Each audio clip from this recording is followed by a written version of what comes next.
Yandy revealed it. Mendeecees. After that, the pressure started to increase. Fans began to dig. They discovered timestamps and matched attire, even to say they recognized the hotel from the video's background. Theories spread like wildfire. Some thought it was from a time when Mendeecees was still locked up. Others said it was recent and that Yandy had been playing two sides. Meanwhile, Yandy was losing control. Her DMs swamped. She still hadn't seen the entire film, and her comment sections became poisonous. She asked Mendeecees to show her. He wouldn't. She sent Kirk a note. No answer. Now, even Rashida remained quiet, as if she didn't want to be pulled further into it. Mendeecees, who are often the most composing their composure. Those close to him say he was yelling at producers, canceling, shooting, leaving the set while it was being filmed. He also declined to attend a key cast function, stating same room as liars. But here's where it twisted even farther. Someone, maybe out of spite or clout, shared a hazy snapshot from the video Kirk had showed. It wasn't crystal obvious, but it was enough to fold. It was clearly Yandy's robe. She had marked a hotel on a wellness vacation months prior, and the background matched. People began putting things together. Influencers and gossip pages shared side-by-side comparisons, disputing whether it proved anything or not. However, the harm had already been done. They perceived everything as confirmation. Even if the truth was still stung more, was that Yandy wasn't even sure what she was protecting anymore. If that's for my wellness alone. But the footage indicated a different story. A man's silhouette and her gentle laughing voice could be heard clearly in the background, sufficient to provoke inquiries. The conflict then occurred. It was not open to the public. However, word spread. Mendeecees eventually sat Yandy down and asked her straight, "You need to tell me?" She vehemently insisted that someone was attempting to undermine them and that she had done nothing wrong. Her gaze, however, made him hesitate. Perhaps it was dread, maybe it was guilt, perhaps just tiredness. That evening, he left, just quiet, without shouting or slamming the door. The home remained silent for days. Production got in touch. Both parties declined their requests, cautions. It was too raw, too real. Meanwhile, Kirk was conducting interviews, not direct ones, but he was hinting, dropping vague statements like, "The truth always comes out," or "People love to appear great until the lights go out." And every time he posted, people filled the comments asking if he had more footage, more proof, more dirt. Rita didn't say much. However, saying, "Kirk needs to stop playing God. He's going to burn down at a boutique event." Correct. Because everything became worse the more Kirk played this game. Yandy stops. Mendeecees moved into a rental, and the family previously on the program was crumbling in front of everyone. Divided. Some criticized Yandy, accusing her of living a double life. Some blamed Kirk, a resentful serpent, while others just wanted the entire film to emerge so they could make their own decisions. However, the fully released. Only parts. Only murmurs in Kirk. More than anybody could have predicted, he was relishing the pandemonium. Weeks passed, and the stress remained. Mendeecees and Yandy no longer merely awkward. It was unfriendly. Every area of their home seemed frigid. Every exchange cut. The faith that previously bound them together was dangling on a thread, unraveling quicker with every unanswered question. On social media, Kirk was adding fuel to the fire without ever lighting a match. Kirk began releasing more mysterious posts. Old images of himself and Mendeecees with ambiguous words, such "Not everyone in your group is solid," and "Loyalty becomes tested when the lights are down." Every post aroused conjecture. Fans filled the comments demanding replies, tagging Yandy, asking her to speak up, but she stayed silent. Every time she thought about speaking out, she hesitated. What if the video really revealed something she couldn't explain? What if even she didn't recall it the way others suddenly viewed it? The pressure became too strong to ignore when producers met me privately with a suggestion. They wanted to sit Kirk, Yandy, and Mendeecees down on camera, unfiltered. No edits? The team claimed it would be secret at first, simply to clear the air. Yandy rejected, but then Mendeecees, nor for the show, nor for Kirk, but because he wanted the truth to come out. The meeting happened at it. He asked Kirk, folded his arms, leaned back. Out. Kirk folded his arms, leaned back, and muttered, "Why? Why now? Why like this? Because I'm weary of pretending people are better than they are. Man, she's not who you think she is." Yandy's voice cracked the moment she spoke. "You don't know me like that, Kirk. You're distorting whatever you believe you have." Kirk pulled out his phone again, held it up, and said, "You sure about that?" But instead of playing the video this time, he simply gazed at her. The quiet screamed louder than any film could. Mendeecees eventually got up, pacing, running a hand over his face. His voice was low, aggressive. "If you've got something to show me, show me." Kirk nodded slowly. "If not, quit playing games with my life." "Okay then." He hit play. The video was longer than the one at supper. Clearer, too. It showed Yandy going inside a hotel room and greeting someone off screen while grinning and at ease. You couldn't see his face, but you could hear his voice. Low, flirtatious, familiar. They spoke, they laughed. The film went to dot as Yandy continued to chuckle while sitting on the bed. Menz remained transfixed, jaw stiff, eyes flaming. He didn't shout. He didn't accuse. He only gazed at her. Yandy, now shaking, murmured gently, "That was from a vacation 2 years ago." "That wasn't the case. We were working as a team during a campaign." "I told you about that trip." But Mendeecees wasn't persuaded. He gazed at Kirk. Kirk shrugged. "It doesn't matter who sent you this. Truth finds its way out." And that was it. He rose up and went away, leaving behind a disaster that was only growing worse. After that encounter, the energy online surged.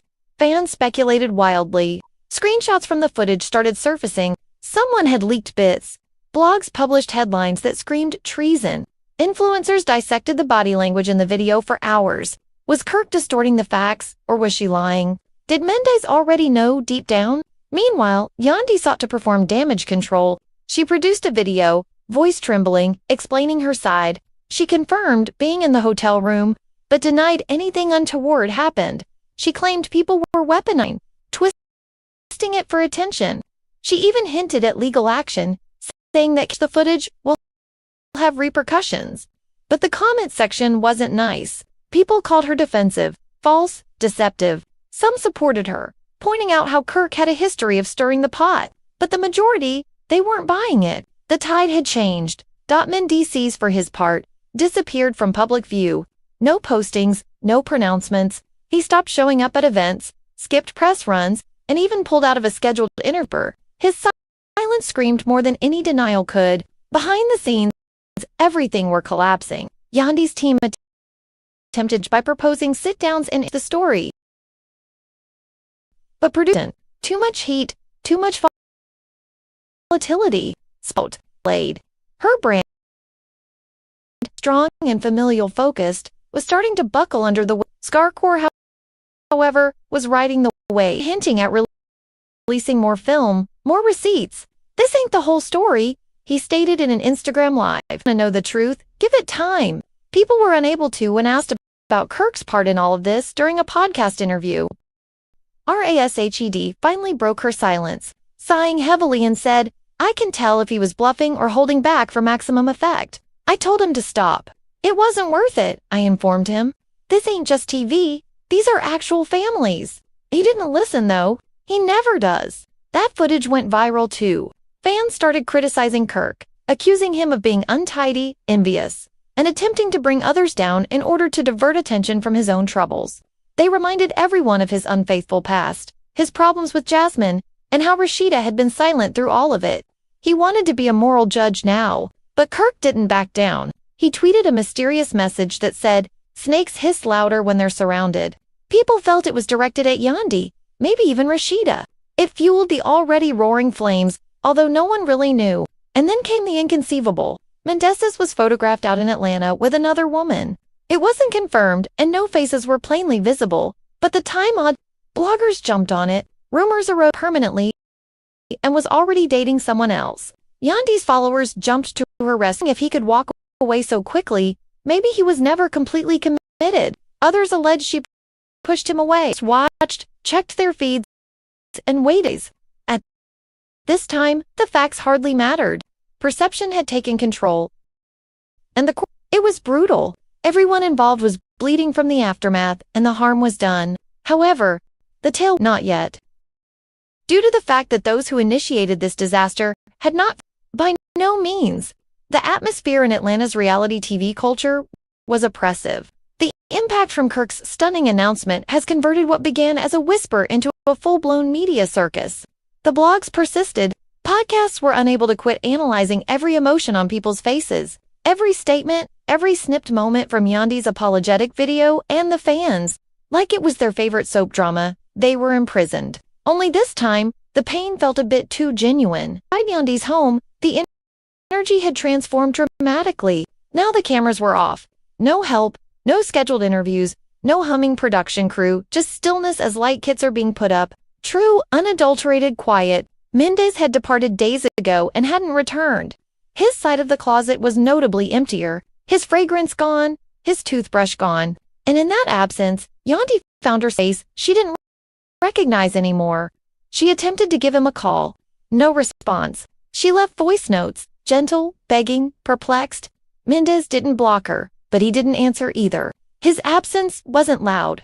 It involved surgery, and that exacerbated the pain. Her publicist told her to keep silent, allow the narrative to run its course. But how could she? Everything she had labored to develop as a mother, a wife, a brand was under siege. And the worst thing was, she wasn't even certain of the specific charges against her. If the footage Kirk had displayed was all there was, then she felt violated, tricked. She would no longer even be aware of her own reality if there was more. Meanwhile, Kirk wasn't done. He was observed at a bar just outside Midtown, seated in a corner table with two local bloggers. Word went out immediately. Someone released a chat from that night where Kirk allegedly claimed, "This ain't about revenge. This about accountability. People constantly calling me dirty. Let's see how they manage the problem." Caught in the center, she wasn't protecting Kirk anymore, but she wasn't attacking him either. During a pop-up for her business, someone asked her whether she still supported her spouse. She paused, smiled weakly, and replied, "Support comes in different forms," and then went away. More was conveyed by her eyes than by her words. When one of the hairdressers who had worked with Yandy on that wellness trip came forward on a live stream, things took even another unexpected turn. She didn't disclose names, but her message was plain. Let's just say that vacation was intended to be for recovery, but not heal. Although her tone was purposeful, ambiguous. People fast. Theory change. Some believe Yandy had gotten too near to a photographer on the trip. Other video was a local trainer she had seen months. Nobody could corroborate anything, but that didn't matter anymore. The internet was freely spending speculation, which had turned into money. Yandy eventually broke, not in a news release, not on camera, a private conversation with a producer. She cried for about 10 minutes before she could even talk. She claimed she didn't recognize her life anymore, that she didn't understand how a 30-second tape could destroy all she'd achieved. She urged them to help her retrieve the original film to establish what truly happened. They tried. A production assistant was instructed to seek out to the videographer in response. He claimed that a system crash months prior had erased all of his film. There were no raw files, backups, or it was gone. And just like that, the sole shot of clearing her identity went. Mendeecees, still mute publicly, was active behind the scenes. He had been residing with his cousin across town, according to those close to him, dodging the cameras, ignoring the calls. However, his unexpected appearance at a neighborhood function took everyone by surprise. He was giving out bags, chatting with children, and grinning. Reporters tried interrogating him about Yandy. "I'm here for not the cameras," he replied before turning and leaving. However, what he said that caught people's attention. It was what he wasn't wearing. His wedding ring. Absent. Kirk, sensing the moment, posted again. This time, it was a flashback image of him, Mendeecees, and Scrappy in his studio meeting. Fans said, "Last timing is everything." Ate it up. They began as the puppet master, claiming that he used the dexterity of an experienced villain to plan Yandy's demise, enhance the demise of Yandy's image with the precision of a seasoned villain. But some of his supporters also started to turn people